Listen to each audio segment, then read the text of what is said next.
Europe says it wants peace in Ukraine, but its most detailed policies are missiles, money and sanctions. The European Union and its member states have now committed more than €220 billion in support since Russia's full-scale invasion. Another €6.1 billion has just been approved for ammunition, missiles, radars and air defence. Britain is sharing technology to help Ukraine eventually manufacture long-range weapons. And European governments are discussing security forces that could deploy after a future peace agreement. Russia invaded Ukraine. Ukraine has every right to defend itself. And Europe has every right to help. But none of that answers the most important question: how does this war actually end? Russia's UN ambassador Vasilina Benzia accuses European governments of presenting themselves as peace advocates while continuously arming Ukraine. Some of his historical argument is Moscow's interpretation, particularly Russia's claims surrounding the failure of the Minsk agreements. But beneath the propaganda is a question Europe should still answer. Where is the diplomatic architecture matching the military architecture?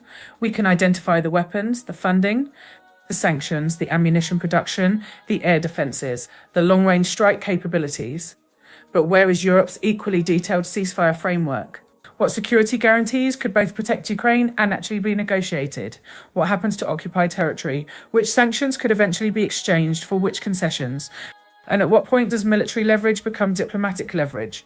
Europe's argument is that strengthening Ukraine prevents Russia imposing peace through conquest and eventually gives Kyiv a stronger negotiating position. That is a legitimate strategy, but eventually the stronger negotiating position has to negotiate, and Russia deserves exactly the same scrutiny. Moscow cannot claim to want peace while insisting diplomacy simply means accepting Russian demands.